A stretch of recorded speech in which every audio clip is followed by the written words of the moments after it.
Hello বন্ধুরা, তো রঙ্গিলা কুকিংয়ে আপনাদের সবাইকে স্বাগত জানাই। আর আজকে নিয়ে এসেছি পকোড়ার রেসিপি। তো বন্ধুরা, আপনারা কেমন আছেন? আশা করছি অনেক অনেক ভালো আছেন, সুস্থ আছেন। তো আজকে পকোড়ার রেসিপি নিয়ে এসেছি।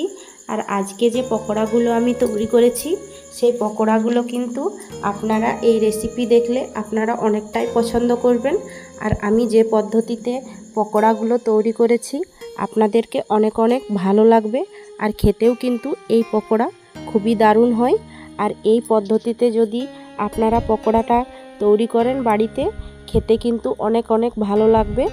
আর মুখরোচক কিছু যদি আপনাদেরকে খেতে ইচ্ছে করে, তো অবশ্যই এইভাবে আর এই ধরনের পকোড়া অবশ্যই বাড়িতে সহজেই তৈরি করে নিতে পারবেন।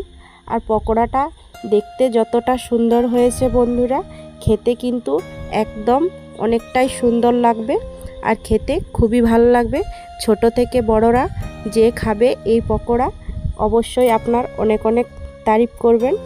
আর বাড়িতে আরও কিন্তু দুবারা আপনাকে এই পকোড়াগুলো তৈরি করবার জন্য অনেকটাই রিকোয়েস্ট করবে। আর খেতে কিন্তু একদমই জমে যাবে। কিংবা সকাল টাইমে এই পকোড়া আপনারা তৈরি করে নিতে পারেন, কিংবা বিকেল টাইমে চায়ের সাথে এই পকোড়া বানিয়ে তৈরি করে নিতে পারেন। তো চলুন বন্ধুরা, কিভাবে তৈরি করেছি। তো দেখুন, এইখানে নিয়ে নিয়েছি আমি মূলো শাক। তো কচি কচি যে মূলো শাক থাকে, সেই মূলো শাক নিলেই কিন্তু এই পকোড়ার রেসিপি তৈরি করে নিতে পারবেন। আর মূলো শাক দিয়ে আপনারা পকোড়াটা তৈরি করে নিয়ে দেখুন, খেতে কিন্তু অনেকটা ভালো হবে। আর মূলো শাক দিয়ে রেসিপি একদমই অসাধারণ লাগবে। আজকের যে পকোড়ার রেসিপি আপনাদের সাথে শেয়ার করব। তো প্রথমে কিন্তু মূলো শাকগুলোকে আমি এইভাবে করে নিয়ে এখন কেটে নিচ্ছি। তো এইরকম কুচনি করে নিয়ে একদম ছোট ছোট টুকরো করে কেটে নিতে হবে। তো এখন সবগুলোকে আমি কেটে নিচ্ছি। তো এইখানে দেখুন বন্ধুরা, তো সব মূলো শাকগুলোকেই কিন্তু আমি এখানে কেটে নিয়েছি পাতলা করে নিয়ে। এরকম ছোট ছোট টুকরো করে নিয়ে কেটে নেবেন। তো আমি এখন সবগুলোকেই কেটে নিয়েছি। তো একটা থালার মধ্যে তুলে নিচ্ছি।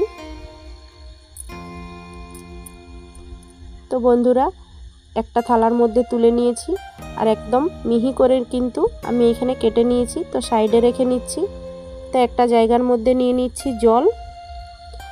তো এখন শাকগুলো যে কেটে নিয়েছিলাম মূলো শাকগুলো, তো জলের মধ্যে দিয়ে নিয়ে এখন খুব ভালো করে ধুয়ে নিচ্ছি। তো এইভাবে কষতে নিয়ে এখন আমি শাকগুলোকে খুব ভালো করে ধুয়ে নিচ্ছি। আর এখন আমি জলটা ঝরিয়ে এইভাবে চেপে নিয়ে আমি একটা থালার মধ্যে তুলে নিচ্ছি। তো অবশ্যই কিন্তু ভালোভাবে ধুয়ে নিয়ে এইভাবে নিংড়ে নিতে হবে জলটাকে খুব ভালোভাবে। তো শাকের মধ্যে এমনিতেই জল থাকে। তো দেখুন, থালার মধ্যে কিন্তু আমি ধুয়ে খুব ভালোভাবে তুলে নিয়েছি। তো এটা কিন্তু এখন সাইডে রেখে নিচ্ছি। তো আবার কিন্তু একটা জায়গা নিয়ে নিচ্ছি। আর এই পকোড়াটা কিন্তু আমি বেসন নিয়ে নিচ্ছি, বেসন দিয়েই তৈরি করছি। তো এইখানে আমি নিয়ে নিচ্ছি 3 চামচের মতো নিয়েছি এখানে বেসন। আর সাথে আমি নিয়ে নিচ্ছি 1 চামচের মতো সুজি। তো আমি সুজিটা ব্যবহার করেছি। তো সুজিটা দিলে কি হয়, খেতে কিন্তু অনেকটাই মুচমুচে হবে। তো 1 চামচ আমি নিয়েছি সুজি। এখন আমি যে কুচো করে রেখেছিলাম মূলো শাকটা, তো এর মধ্যে দিয়ে দিচ্ছি।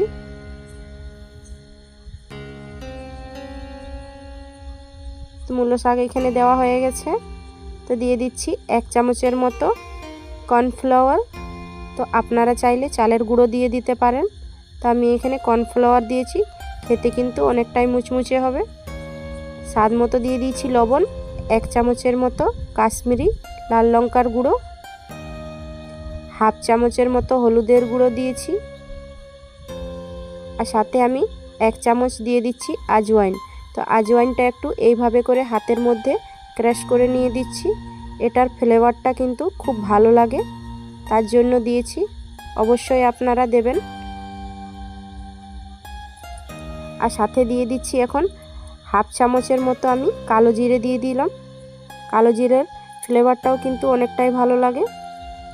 সাথে দিয়ে দিচ্ছি কাঁচা লঙ্কা কুচি তো 4-5টা কাঁচা লঙ্কা কুচিয়ে এখানে দিয়েছি, ঝালটা আপনাদের পরিমাণ মতন দেবেন। আর সাথে দিয়ে দিচ্ছি একটা মিডিয়াম সাইজের এইরকম পাতলা করে কেটে নিয়েছি পেঁয়াজ কুচি, সাথে দিয়ে দিয়েছি পেঁয়াজ কুচি একটা মিডিয়াম সাইজের। তো পেঁয়াজ কুচিটা দিয়ে নিয়ে এখন হাত দিয়ে খুব ভালো করে এখন মেখে নিচ্ছি। তো এইভাবে করে নিয়ে এখন মেখে নিয়েছি। তো অল্প একটু জল দিয়ে নিয়ে এখন খুব ভালোভাবে সব উপকরণ এখন মাখিয়ে নিচ্ছি। তো আমি এখানে জলটা কিন্তু অল্প অল্প করেই দিচ্ছি, কেননা শাকের মধ্যে জল থাকে তার জন্য। তো অল্প অল্প জল দিয়ে এখন খুব ভালোভাবে ব্যাটারটাকে মাখিয়ে নিচ্ছি। তো দেখুন বন্ধুরা, এইভাবে করে নিয়ে কিন্তু এখন আমি ব্যাটারটাকে তৈরি করে নিয়েছি একদম পারফেক্টভাবে। পকোড়া তৈরি করবার জন্য আমার কিন্তু ব্যাটার এখানে রেডি হয়ে গেছে। তো চলে যাব এখন গ্যাসের দিকে। তো গ্যাসে কিন্তু আগে থাকতেই আমি তেল গরম করে নিয়েছিলাম। তো তেল কিন্তু খুব ভালোভাবে আমার এখানে গরম হয়ে গেছে। তো ফেটিয়ে রেখেছিলাম যে ব্যাটারটা এখন আমি তেলের মধ্যে দিয়ে দিচ্ছি। তো এইভাবে করে নিয়ে এখন তেলের মধ্যে ছেড়ে দিচ্ছি দেখুন।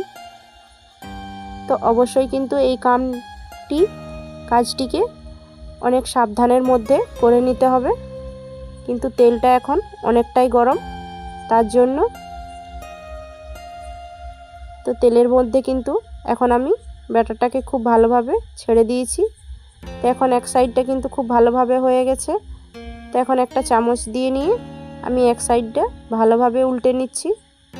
তো দেখুন বন্ধুরা, এক সাইডটা কিন্তু খুব সুন্দরভাবে লাল হয়ে গেছে আর দেখতেও কিন্তু অনেকটাই সুন্দর দেখাচ্ছে। আর এইভাবে করে কিন্তু উল্টে পাল্টে এখন আমি খুব ভালোভাবে যতক্ষণ না একটু মুচমুচে হয়ে যাচ্ছে ততক্ষণ উল্টে পাল্টে এখন ভেজে নিচ্ছি। তো অনেকটাই কিন্তু এখানে আমার মুচমুচে হয়ে গেছে। তো এখন তেল ঝরিয়ে আমি এখন তুলে নিচ্ছি। তো এইভাবে করে এখন তেল ঝরিয়ে একটা থালার মধ্যে তুলে নিচ্ছি সবগুলোকে।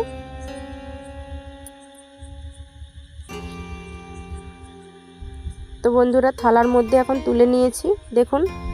তো এইভাবে করে নিয়ে প্রথমের ব্যাচ কিন্তু আমি ভেজে নিয়েছি।